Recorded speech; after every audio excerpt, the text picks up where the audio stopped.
Vamos a hablar de los jubilados. Le vamos a dedicar tiempo a los jubilados. Está Fernando Viera con nosotros. Hola Fernando, buenas noches. Buenas noches, Jorge. ¿Cómo estás? Bien, muy bien. Bueno, Fernando, ¿por dónde arrancamos? ¿Querés que arranquemos por los jubilados cordobeses y este diferimiento que ha anunciado la provincia? Perfecto, sí. Ahora el 29 de febrero salió una resolución del Ministerio de Economía donde disminuyeron este diferimiento que había, disminuyeron, digamos, el beneficio que tenía este diferimiento que estaba dando el gobierno de Córdoba. Hay que recordar que desde el año 2020 sale la ley 10.694, el cual dice que los aumentos a los pasivos va a ser 2 meses después que a los activos, es decir, al mes siguiente al que entra la plata del depósito de los aportes a la caja. Esto siguió así hasta que obviamente toda la crisis inflacionaria hizo que el gobierno de Córdoba se lo replanteara y dice, bueno, para algunos jubilados que cobren determinado monto, el diferimiento se acorta o al mismo mes que los activos o, depende del monto, al mes siguiente al de los activos. Eso en diciembre del año pasado había quedado en que aquellos jubilados que en enero cobraran menos de 470.000 pesos, el diferimiento era 0. Si cobraban entre 470 y 700.000, el diferimiento pasaba a ser un mes, y si era más de 700, bueno, tenía el régimen general, le pagaban 2 meses después.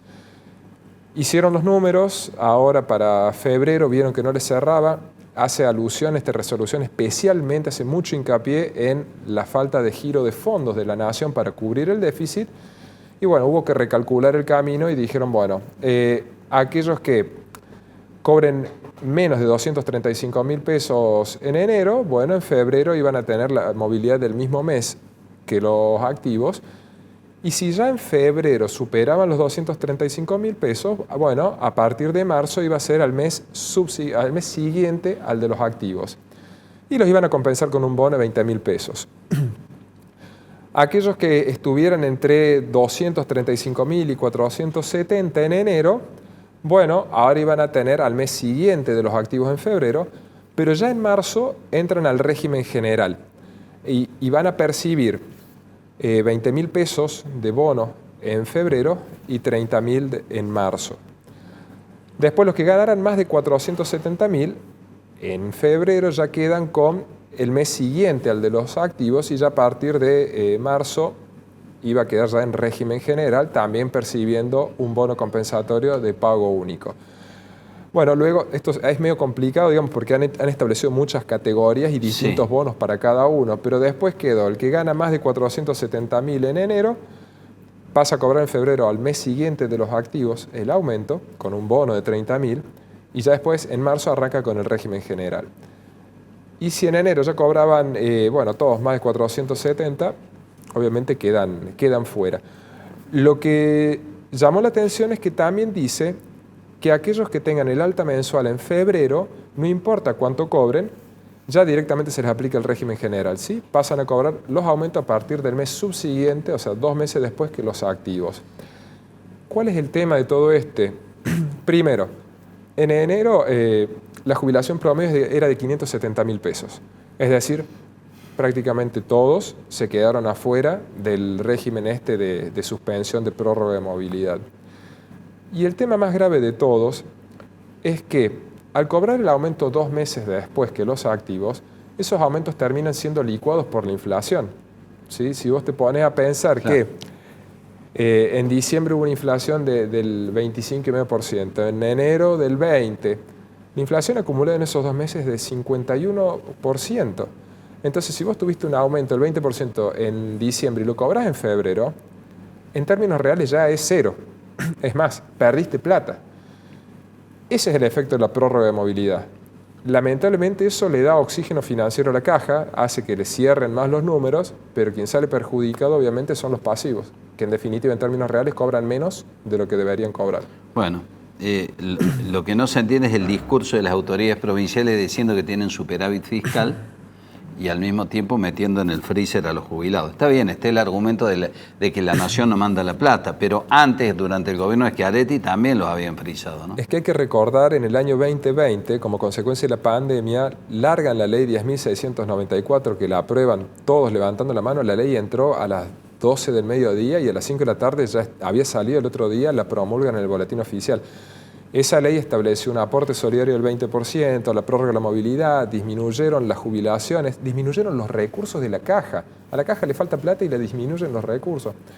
No obstante, todo ese ajuste le permitió a la provincia después tener superávit fiscal. En el 2020 también tuvo superávit y en el 2021 también, como consecuencia de estos ajustes que le han hecho a los jubilados. Es lo mismo que pasa a nivel nacional. Los jubilados son el factor de ajuste. Cuando hace falta plata, lo primero que hacemos es meter mano en los jubilados. Manotean a los jubilados. Bueno, y a nivel nacional, ¿cómo ha quedado la situación de los jubilados? A nivel nacional, ¿Hay un limbo en este momento? no es muy distinta la situación. Hemos dicho que vienen perdiendo. ¿Cuánto vienen perdiendo? Bueno, en diciembre y enero el poder adquisitivo de los jubilados perdieron un 20,13%. ¿Sí? Si en febrero se convalida la inflación de un 15%, la inflación en este trimestre de diciembre a febrero sería del 70%, del 74,03%, y la pérdida de poder adquisitivo de las jubilaciones que no reciben bonos sería del 30,62%. Estamos viendo que el aumento fue del 27,18% y hablamos de una inflación del 74% esperada y una pérdida de poder adquisitivo del 30,62%. O sea que te das cuenta cuánto están perdiendo, porque esta pérdida es el ahorro del Estado y forma parte del superávit fiscal que buscan lograr. Es decir, quien más ha contribuido al superávit que busca el gobierno también son los jubilados y han perdido muchísimo, porque 30% de poder adquisitivo en 3 meses es tremendo. Están cobrando las 2/3 partes de lo que venían cobrando hace 3 meses. Ahora, esto se va a acentuar y se va a agravar cuando perciban el próximo aumento en mayo, ni hablar, ¿no? Claro, porque eso es lo que estamos diciendo, ¿no? En este trimestre han perdido un 30% de poder de compra, les van a aumentar un 27%, pero la inflación esperada, digamos, cuando conozcamos el índice de febrero lo vamos a saber, es por lo menos del 74%. No llega a cubrir ni la mitad de la inflación. Siguen perdiendo. Ya cuando salga la inflación de febrero y de marzo, después eventualmente, veremos cuánto han perdido realmente y lo vamos a poder comparar con el aumento. Ahora, todo este ajuste a los jubilados, que ha sido brutal, evidentemente, para llegar al déficit cero, tiene como contrapartida que los legisladores se dieron un aumento en el Congreso de la Nación, ¿no? Del 30% para el bimestre, han conseguido una paritaria mucho mejor que otros gremios, se engancharon con los empleados legislativos. Aquí hay una cuestión política que excede los números y que tiene que ver con el desparpajo, es una opinión mía, la caradurez, la falta de empatía, porque a la gente le están pidiendo que se abroche los cinturones, que soporte esta larga caminata en el desierto, le prometen una luz al final del túnel, pero tipos que ganan 1.900.000, 2 millones, 2 millones y pico, siguen teniendo un plus por desarraigo de 464.000 pesos, pasaje en avión gratis, pasaje en colectivo gratis, gasto de representación, es decir, empatía cero, ¿no? Los tipos empatía cero con lo que está sufriendo la gente. ¿Hay algún cálculo de qué significa esto? A ver, yo creo que el principal problema acá se da por el hecho que, bueno, son ellos los que se aumentan el sueldo, o sea, no dependen de nadie, no es que hay una negociación, una paritaria, ellos tienen el mando de cuánto quieren cobrar. Y creo que la injusticia pasa por el hecho de que si tenemos en cuenta la dieta más el desarraigo, ¿sí?, de cada legislador, bueno, eso equivale a 13 jubilaciones mínimas y medias, por ejemplo. Un sueldo de legislador equivale a 13 jubilaciones mínimas y medias. Si queremos, podemos hacer otras comparaciones. Podrían ser 12 jubilaciones mínimas más el bono. Son 23 pensiones no contributivas por invalidez, ¿sí? Si nos ponemos a pensar, bueno, son 329 legisladores, son 715 millones y medio de pesos por mes. Serían 6.700 jubilaciones mínimas. Por ejemplo, todas las cámaras equivalen a 6.700 jubilaciones mínimas.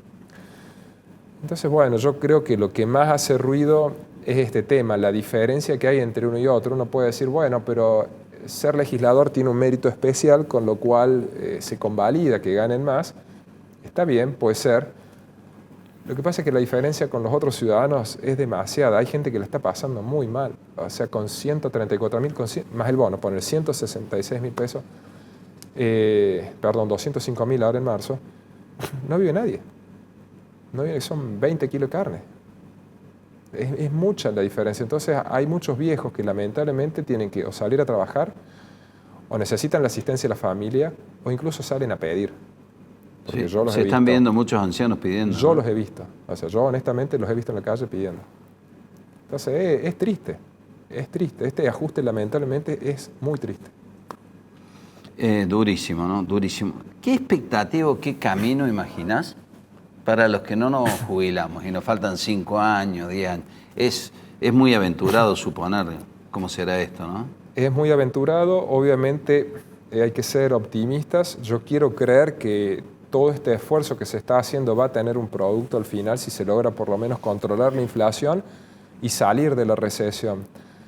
Yo creo que si en algún momento salimos y tenemos legisladores responsables y en algún momento, quiero creer, puede llegar a haber algún superávit que se les pueda reconocer, debería tratar de recomponerse el haber de los jubilados. O sea, yo creo que lo óptimo sería en algún momento mantener el poder adquisitivo.